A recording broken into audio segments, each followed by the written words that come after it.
was one of the days of the week that I was filming. Now, normally filming is an all-day ordeal from the moment I start getting ready until the moment I finish editing. Usually I'll do it all in one day. I'll get ready, I'll set up, I'll film, I'll edit, and I'll upload. So yeah, usually that takes all day. I'll normally start around 12. Well, no, actually I'll start getting ready around like 10:30 or 11, and then I'll start filming around like 12 or 1 o'clock. And after I'm done filming, like I said, I like to edit, so I'll usually finish the work day, the filming day, around 5 or 6 p.m. So, like I said, this story takes place on one of those days. It was a filming day. When I'm filming, I don't really check my phone much. I'm pretty much all consumed in the event of the day. So I was not paying attention to the whereabouts of my package. In fact, I had no clue that a package was even supposed to be arriving that day. I mean, I guess on some levels that was my bad. I should keep better track of the whereabouts of the things that I order, but if I'm being honest with you, I order far too many things online.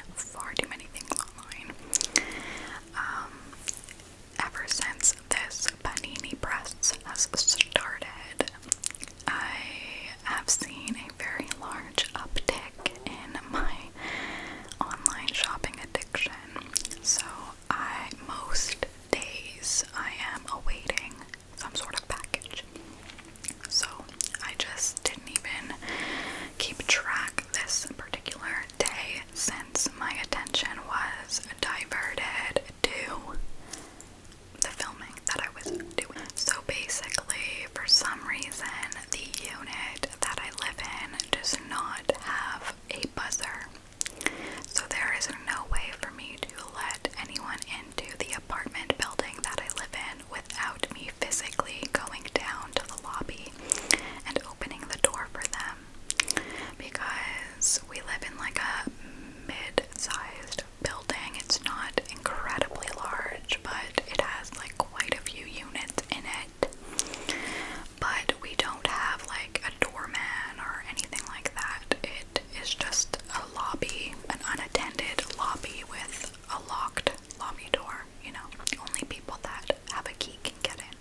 Or usually they can be buzzed in by whoever they're coming to visit or drop off a package for.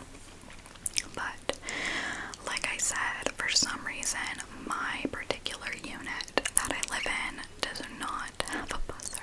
I really don't know why, because all the other units have a buzzer, but we just literally don't have. It's not on the wall. The buzzer never existed in this unit. It was not built into this unit. So I don't know, maybe this unit was originally supposed to be a utility closet. I don't know. But there's no buzzer, so I can't let people in, which means when packages arrive for me, the mail delivery person has no way to let me know that they're in the lobby, except for my phone number, which is typically on the shipping label.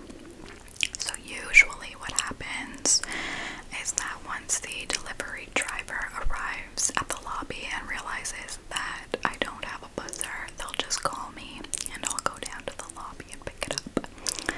But this day, as I said, I was filming. I had no idea that a package was even supposed to be arriving that day, and by chance, the delivery driver did not even call me. So even if I was near my phone, I still wouldn't have known because I did not get any call. Anyways, that is all to say that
refund for the package either way, so I kind of just wrote it off and was like, whatever.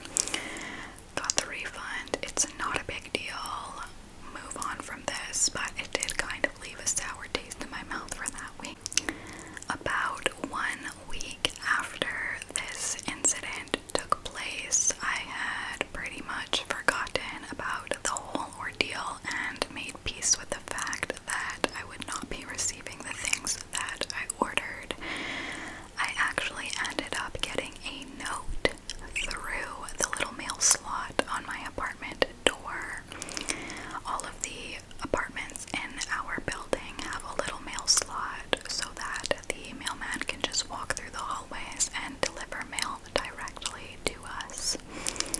So I hear something come through the little mail slot and I got up to check what it was.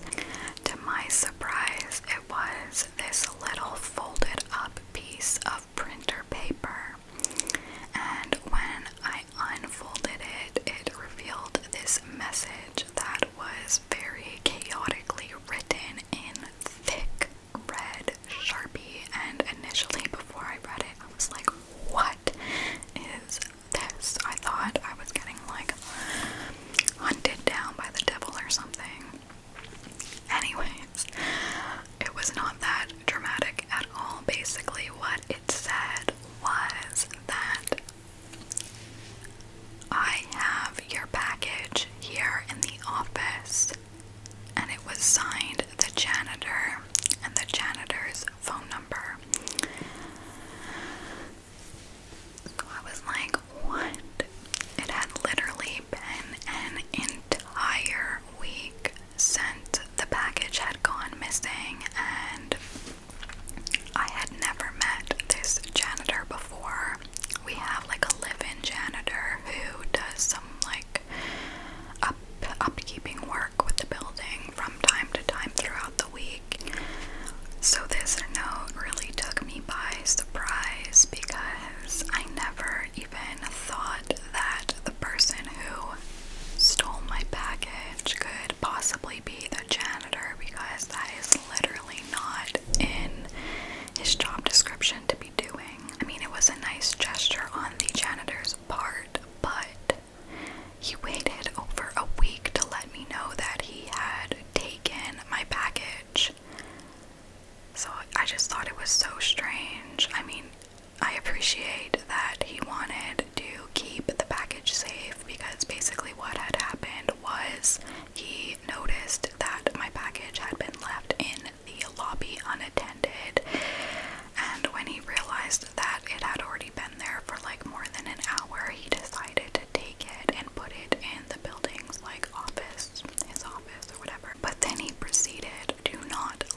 much more like chaotic and frantic, and they literally knocked for like 30 seconds straight.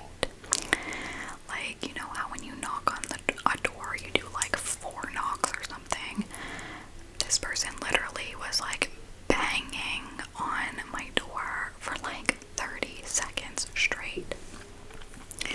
So at this point, I got a little bit freaked out because, as I said, in my previous neighborhood gossip, we have a lot of issues with the building, and we are constantly having like emergency evacuations. So I was worried that it was perhaps one of my neighbors trying to warn me of something, since they didn't only knock on my door, but they also knocked on my neighbor's door, and they sounded quite frantic. So I jumped out of bed, I put on a sweater, and the person was still knocking at this point. They knocked for about 30 seconds straight. That's when I got up and put on a sweater, and then they knocked again, and they were still knocking when I made it over to my door and opened it. And to my surprise, when I opened the door, it was this woman who I believe was probably in her 30s maybe, and she was holding a Vietnamese sandwich, a banh mi sandwich, the full 12 inches in all of its glory. It smelled amazing, by the way. But she was holding an entire sandwich in her hand, completely open, like she was eating it. She was in the middle of eating it in the hallway, and she literally looked me dead in my eyes, like wide, googly eyes, didn't say a single word, kept a completely straight face, and all she did was, with her one free hand that wasn't holding the sandwich, was frantically point at the ground. And as it turns out, there was a package for me at my doorstep. Now, she was not the delivery driver. She was not the person who dropped off the package. She was just very eager to let me know that there was a package at my doorstep. So good on her. Thank you to her. But it was such a strange encounter. She literally chaotically knocked on my door like it was some sort of emergency, and then proceeded to stare me in the eyes with the straightest, blankest look I've ever seen, all while holding a 12-inch sandwich and frantically pointing at the floor. When I closed the door, I was just like, what just happened? I just thought it was the strangest thing. It was quite strange. And then I told my boyfriend about it when he got home later that day, and he was like, oh, that is kind of strange. And I just thought it was like a little funny situation, and I just kind of wrote it off. Anyways, a few days after that incident, my boyfriend and I were coming home from like a late evening grocery run. We like to do our groceries at very quiet times of the day because for some reason the grocery store is like one of the places that I get the most anxious, but that's neither here nor there.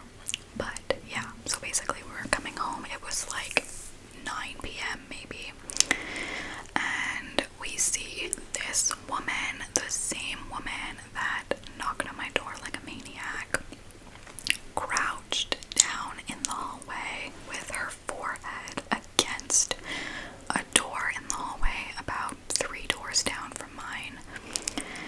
And initially I was like, what is that person doing? And then as we got closer to her, as we were approaching our door, she took her forehead from off of the door and looked straight at us, and lo and behold, who was it? It was that same woman that knocked on my door very strangely. So basically what I think she was doing was, as I mentioned in the beginning of the video, all of our doors have those little mail slots on them.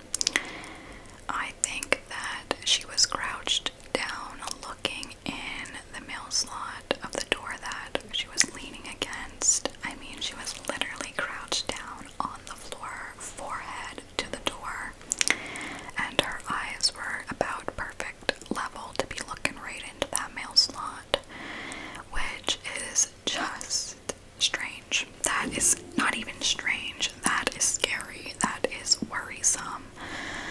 And that is actually one of my biggest fears with the mail slots. As much as I appreciate that our mail comes directly into the apartment, it's just so creepy that there's a little slot on our door that, I mean, if you get down low enough to the ground, you can look in. It's scary. Anyways, once my boyfriend saw that, we got into our apartment and we closed the door, and he looked at me and he was like, what was that? Like, what was she doing? And I was like, that is the strange woman that I was telling you about that knocked on our door so weirdly and stared me down.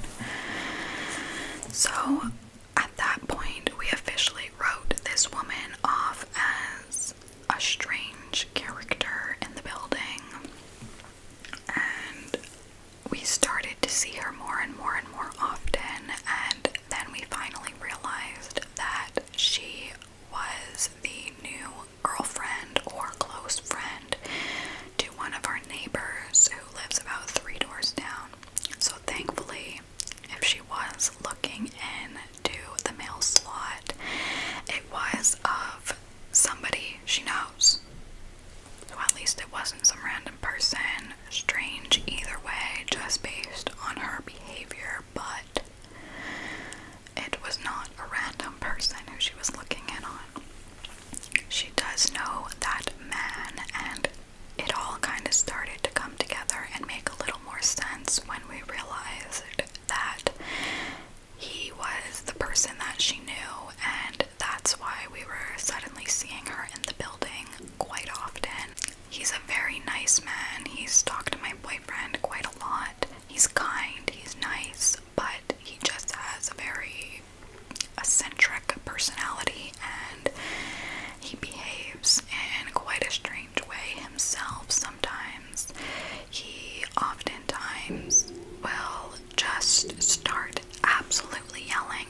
as this woman was walking towards the building from the parking lot.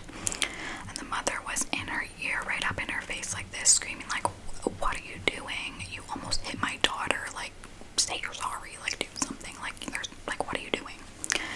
This woman did not acknowledge her for 1 second. She didn't say a single word. She didn't show a single emotion. She straight up booked it inside of the building and left the mother out there alone with her crying child, and she didn't say anything.